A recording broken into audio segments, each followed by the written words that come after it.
A pergunta de $1 milhão do momento é: quantas horas eu preciso estudar para passar no concurso do INSS? Se eu ganhasse R$1 para cada vez que eu respondo essa pergunta aqui no Instagram, no TikTok, aqui no YouTube mesmo, eu já estaria rico e fino, com Y e PH no fino ainda, ó. E eu vou te falar a real aqui nesse vídeo, tá bom? Não está nos extremos, já te adianto. Não é meia hora por dia, não é 1 hora por dia, nem vai dar provavelmente para você estudar 12 horas por dia, como alguns dizem que estudam por aí. Presta atenção. Primeira coisa: Gustavo, eu tenho uma vida muito ocupada, estou começando agora, só consigo estudar pouquinho, meia horinha por dia, dá para chegar?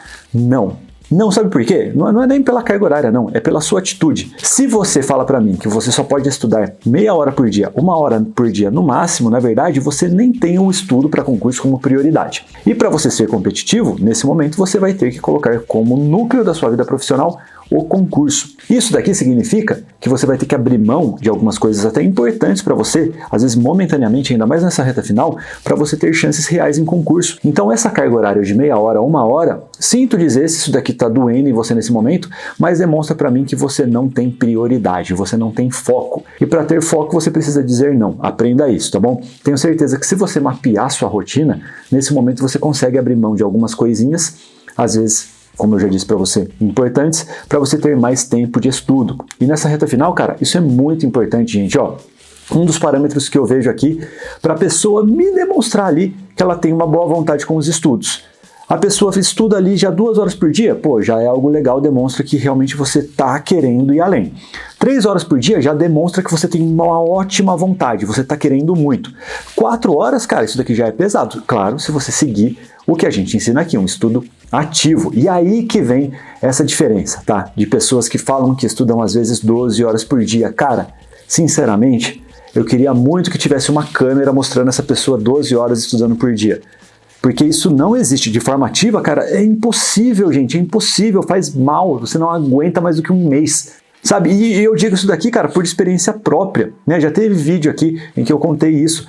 Eu passei para a 2ª e 3ª fase do concurso do MPT e eu não esperava. Eu tinha acabado de me formar, na verdade, estava estudando para analista, eu nem me achava pronto. Aí quando eu vi que eu fui muito bem na prova objetiva, né, com a base que eu tinha para analista e com o formato que eu sempre ensino para vocês aqui, eu me senti despreparado para fazer a 2ª e 3ª prova, porque eu nem esperava. E aí o que eu fiz? Tirei férias para estudar, fiquei 12 horas. E aí eu fiquei 12 horas mesmo naquela pegada, gente. Estudando de forma totalmente ativa 12 horas. Cheguei na prova morto, cansado, buguei na prova. Na primeira prova, então, que era a 2ª e 3ª fase, 2ª fase numa semana, 3ª na outra. Na 2ª fase ali, cara, eu buguei, sério mesmo. Eu chegava assim, eu cheguei a ter vertigem na hora da prova. E isso daqui demonstra que não faz bem, nem numa reta finalíssima, assim, você vai chegar bugando na hora da prova. E aí você tem que ter razoabilidade para entender a sua limitação, que foi o que eu não tive naquele momento, e entender que você precisa chegar bem na prova, chegar descansado. Só que assim, o que acontece na prática, gente?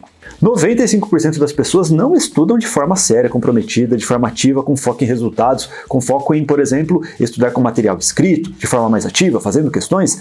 A maioria quer ficar na Netflix, que é a Netflix do cursinho, sabe? Aquilo que normalmente acontece de você plugar ali o seu aparelho em um site de cursinho aí e ficar 12 horas assistindo a videoaulas. E aí, claro, você não está estudando de forma ativa, aí você consegue ficar 12 horas, mas sinceramente, isso daqui não faz muito sentido. Uma pessoa que estiver estudando 2 horas, lembra daquela pessoa que eu falei que já está demonstrando ali que tem um comprometimento com o concurso? Se ela estudar 2 horas de uma forma mais ativa, ela vai passar na sua frente. E aí que chega na conclusão que eu quero falar para você, cara. Número de horas estudadas não faz parte do edital, eles não querem saber disso. Não vai ser nem critério de desempate, eles querem saber a sua nota. Então você tem que parar de se preocupar com a carga horária e se preocupar mais com as suas atitudes, com a sua evolução e com a sua nota. Por isso que a gente sempre fala para você fazer simulado. Às vezes você diminui a sua carga horária e sua nota no simulado aumenta, então isso demonstra que essa é a atitude correta para você entrar nos eixos e chegar bem na sua prova. Deu para entender isso daqui? Menos preocupação com a carga horária e mais preocupação com a sua nota, com a forma de estudos. Você está aprendendo de verdade? Você está se adaptando ao que vai cair na sua prova?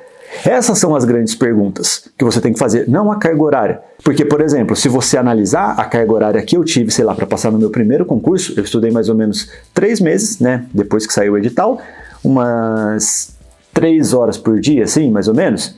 Então a gente tem lá 90 dias, vezes 3, 270 horas. Eu tive uma carga horária dessa, 270 horas. Cheguei na frente de milhares e milhares de pessoas que, se você olhar a carga horária delas, era muito maior do que a minha. Muito maior. Então, olha como carga horária não quer dizer absolutamente nada. Você tem que aproveitar bem o seu tempo. Lembra do que eu falei lá no comecinho? Se você só estuda meia hora e ficou incomodado, eu tô falando da atitude. Só que assim, você estudou meia hora por dia, mas estudou de forma totalmente concentrada, ativa. Você chega na frente de muitas pessoas que estudaram 4 horas por dia, mas de forma totalmente displicente, de forma totalmente passiva. Isso daqui de carga horária, gente, é um detalhe que não é sinceramente tão relevante assim. Tá? Ela só demonstra para mim alguns pontos, como por exemplo o seu comprometimento com os estudos. O fato às vezes de você até acreditar que pode passar em um concurso, porque isso daqui pode ser um movimento de defesa. Ah, Gustavo, eu só vou estudar 1 hora, porque vai que dá errado. Pô, você já está derrotado já antes de sair a prova? Deu para você entender? Fechado? Então, se compromete comigo aqui, ó. Independentemente da sua carga horária, tente fazer o melhor. Só que tenta jogar esforço real. Tenta jogar aqui numa reta final, cara, o que eu proponho, 4 horas, dá para fazer 4 horas. Numa reta final você consegue e vai mudar a sua vida, porque se você se joga em uma reta final 4 horas por dia, eu garanto para você que em 2 meses você começa a criar hábitos de estudos. Isso daqui a ciência mostra pra gente. Quando você cria hábito de estudo, você começa a estudar quase que no piloto automático, e aí é vida. Depois, para os próximos concursos, você consegue levar aqui o estudo com 4 horas diárias numa boa. E aí o resultado começa a aparecer, você começa a atropelar tudo que é concurso por aí, que é o que eu quero que você faça. Fechado? Gostou desse conteúdo? Então deixa sua curtida. Se você não gostou, deixa sua descurtida e me diga por que você não gostou. E, muito importante, ó, se inscreve no canal, ative o sininho e se você quer passar, por exemplo, agora no concurso de INSS, baixe grátis o nosso cronograma, está disponível para você aqui por tempo limitado, tá bom? Só preencher os dados, aperta o botãozinho e você vai receber no seu e-mail. E logo na sequência, fique esperto porque vai aparecer uma super aula para você em que eu vou ensinar passo a passo como estudar cada matéria, tá bom? Então não vou só dar o cronograma, vou te ajudar na prática a passar nesse concurso de forma simples e efetiva, tá? E claro, segue a gente lá no TikTok, que hoje é a nossa maior rede social, no Instagram e no Twitter. No Twitter é aprovação ágil. Segue a gente no Twitter porque lá eu consigo sempre ser muito mais rápido com notícia, com algumas informações importantíssimas para você. Fechado? Tamo junto, gente. Um abraço para você e a gente se vê em breve. Tchau!